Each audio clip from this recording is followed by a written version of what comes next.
hostinci vládne rušná.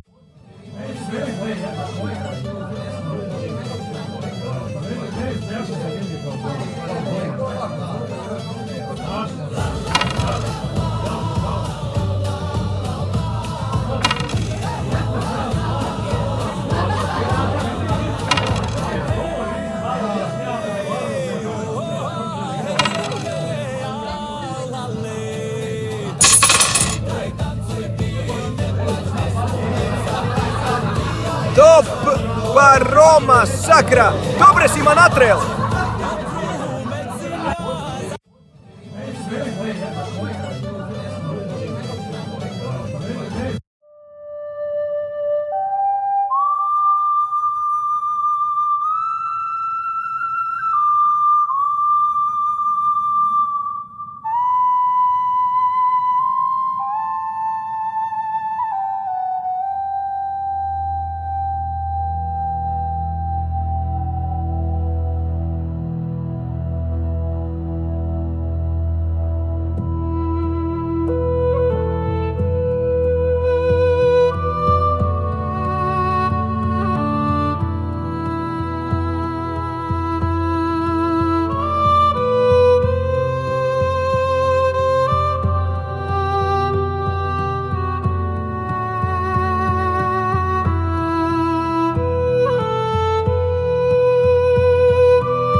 Vidíš trojicu rarachov útočiacich na povoz s evidentne zámožnejším mužom.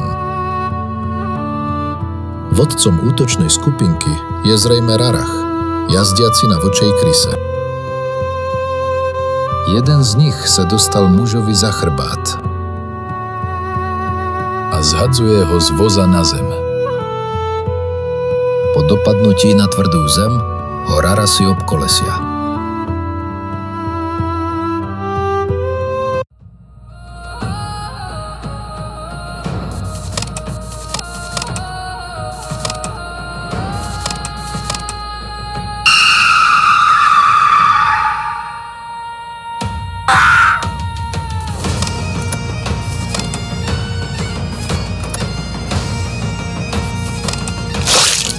Podarilo sa mi vyrušiť ho. Je oslabený.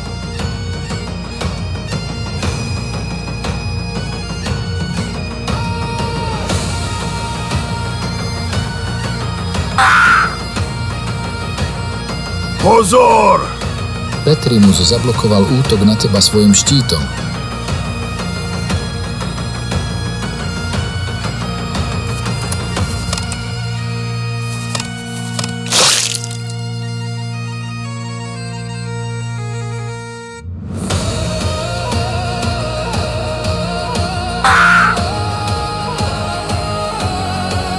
Si otrávený.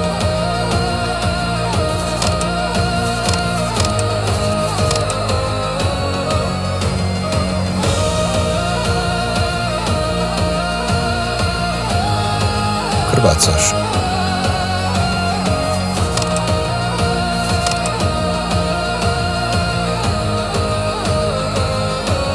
Krvácaš.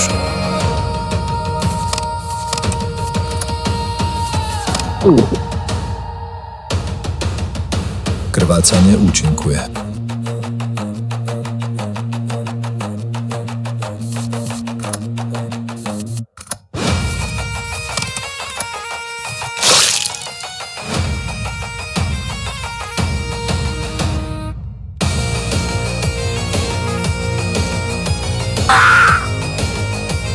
Krvácanie účinkuje.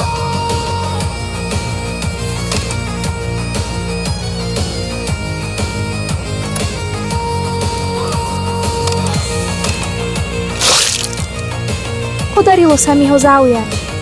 Je nepozorný. Doňho! Krvácanie účinkuje.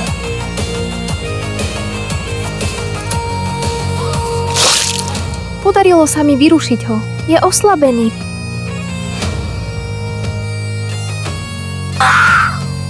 Jeden z tvojich spoločníkov bol...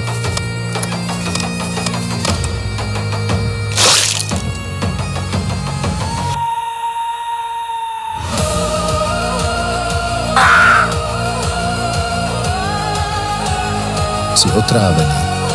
Krvácaš.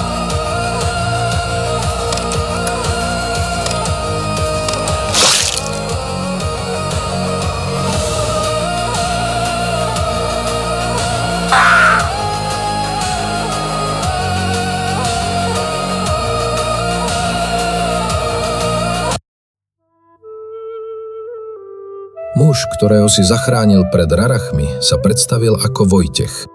Vďaka ti. Prišiel si ako na zavolanie. Vracal som sa práve domov, do Gorice. Keď ma zrazu prepadli tí malí, smradlaví bastardi. Nemal som už pri sebe ani tovar. Neviem, prečo si vyliedli práve mňa. Možno dostali chuť na môjho koňa, kto vie. Ale to nie je dôležité. Dôležité je, že si sa tu objavil ty. Mimochodom, tu máš za tvoju pomoc. Muž ti podáva mešec s hrivnami. A keď sa niekedy dostaneš do Gorice, navštív ma v mojom dome. Možno by som pre teba niečo mal. Muž sa opráši, nastúpi na voz a odíde.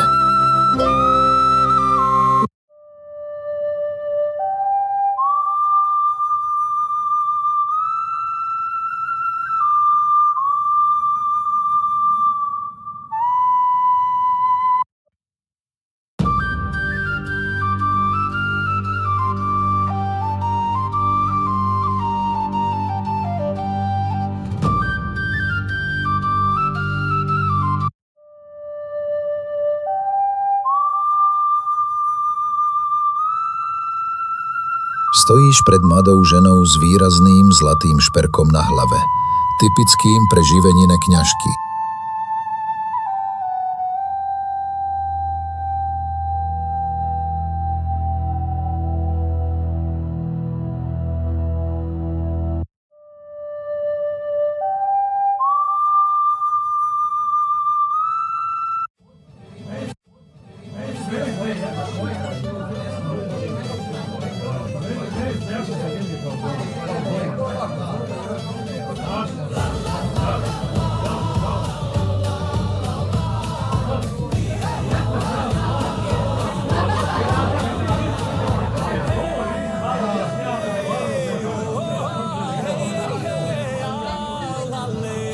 Vieš mi povedať niečo viac o miestnych zbojníkoch, bandách? Severná Slovaria je s bojníkmi priam preslávená. Dalo by sa s nadnesením povedať, že každá dedina, každé mesto vychovalo nejakého zbojníka. A bola by to pravdepodobne aj pravda. Zbojníci sú často malé, nesúvisiace bandičky. Často sú zbojníkmi jednotlivci. Ale sú tu aj viac organizované bandy. V okolí Zagorišťa je takou bandou rozhodne Dmitrova Tlupa. Ten chlap je miestnou legendou. Ja osobne som si od jeho ľudí držal odstup. Nechcelo sa mi totiž počúvať nikoho príkazy. Ďalšou legendou lesov Severnej Slovárie, hlavne okolia Gorice, je Zubren. Vieš, Dmitro je kus chlapa. Ale Zubren, to je kráčajúci balvan. So svojou výškou takmer 3 metre je na človeka zjavom. Jedna z povier vraví, že ho odkojila a vychovala nejaká zlobriňa po tom, čo ho ako sirotu našla v horách. To sú ale povedačky. Aj keď Zubren to nejako nevyvrátil. Ako by sa mu tie povery páčili. Ona jeho banda vlkohlavcov trápi gorických obyvateľov už pekne dlho. A je pomerne známe, že medzi ním a Dmitrom sú akési trenice. To len dokazuje, že aj medzi zbojníckymi bandami je rivalita a vládnu nezhody. Inak, keď sme už spomenuli tých zlobrov, bandy na území Severnej Slovárie často týchto jedincov prijímajú do svojich radov. Severoslovarské bandy sú tým známe. O to viac sú obávané. Predsa je len mať proti sebe zbojníckych hrdlorezov posilnených o krvilačných ľudožrútov vedia pekne náhnať strach. A aj ich to výrazne odlišuje od bánd z území Južnej Slovárie. Tam sú voči zlobrom všetci výrazne predpojatí. Ale to je umocnené celkovým vnímaním. Všeobecne sú Slovári zo severnej časti ríše vnímaní viac barbarsky. Často nás severoslovarcov vnímajú ako akési čudo medzi Slovármi a Snolanďanmi. A tie vplyvy, štýl života, rozdiely sú naozaj badateľné. Kým Južná Slovaria je vnímaná ako jedna z vrcholov civilizácie, Severná Slovaria je braná ako barbarská a divoká.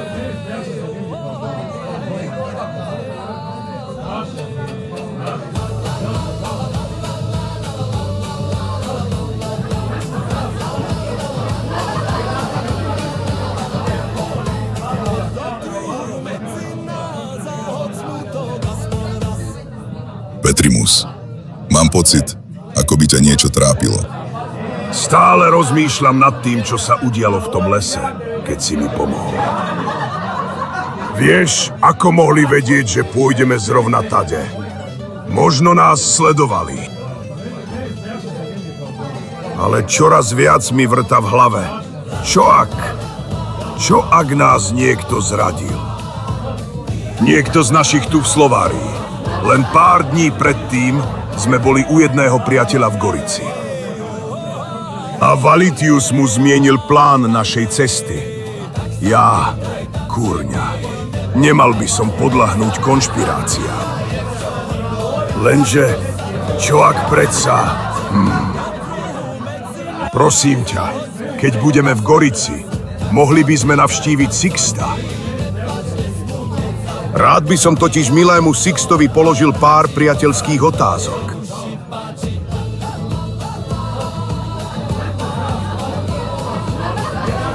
Samozrejme, keď budeme v Gorici, môžeme sa za ním zastaviť. Na Petrimovej tvári badať spokojnosť.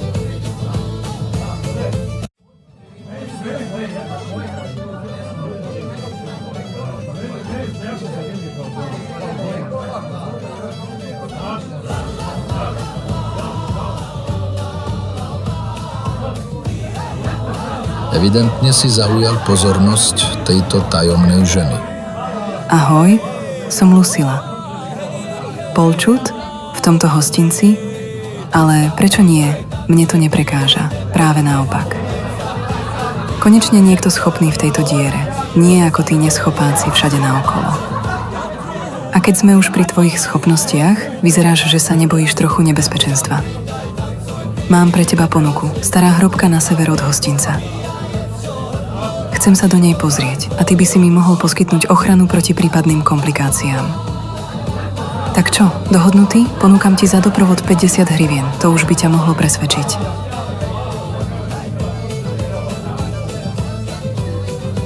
Potrebujem si to najprv premyslieť. Máš čas. Budem tu čakať na tvoje rozhodnutie. Každopádne, izba je tu celkom útulná a hostinec tiež, v rámci možností. Takže nejaký čas sa tu ešte zdržím.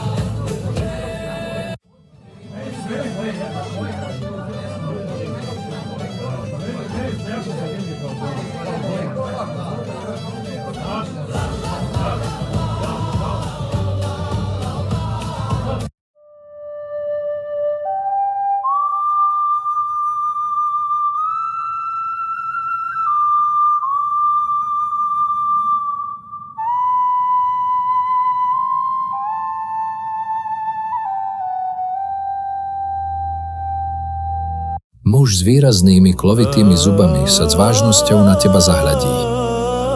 Moje meno je Sahim a rád ti porozprávam o našej úžasnej domovine.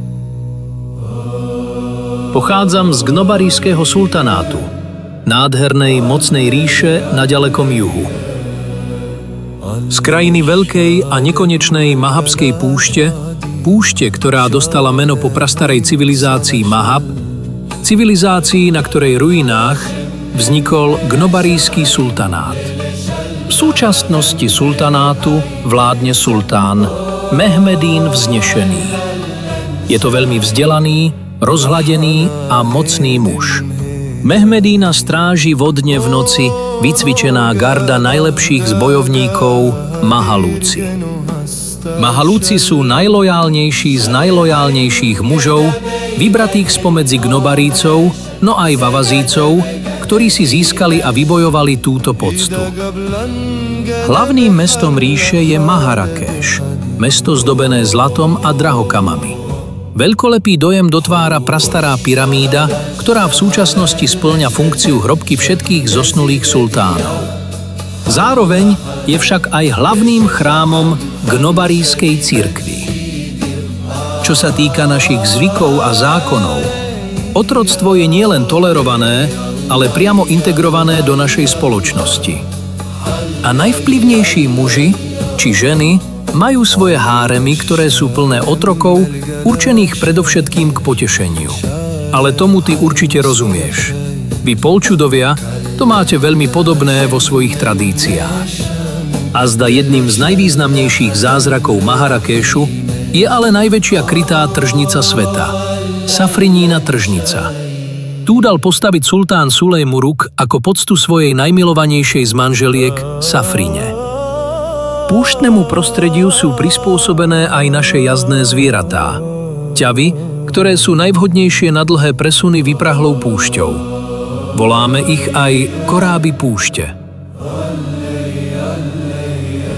A všimol som si tvoj pohľad na môjho spoločníka. Sahim ukáže na statného, urasteného bojovníka čiernej pleti. Predstavujem ti Mokambveho, môjho vavazískeho ochrancu a profesionálneho gladiátora.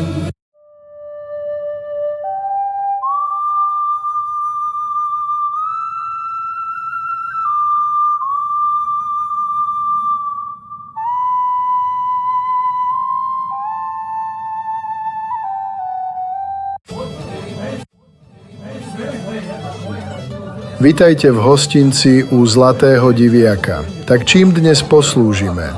Vychladeným pivkom, pečeným...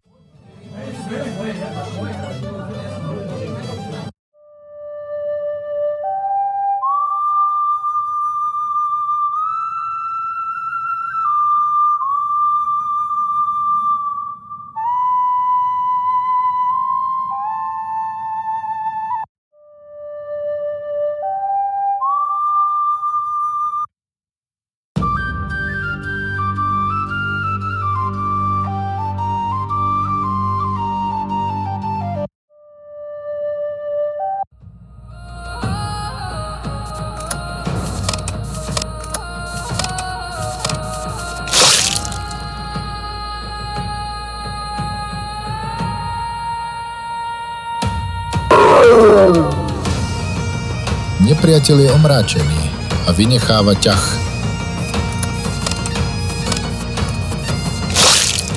Podarilo sa mi vyrušiť ho. Je oslabený.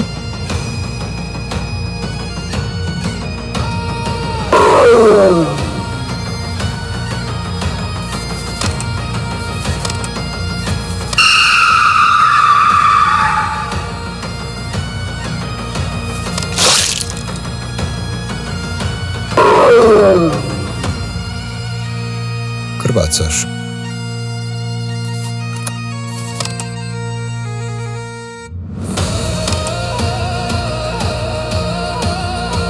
Pozor!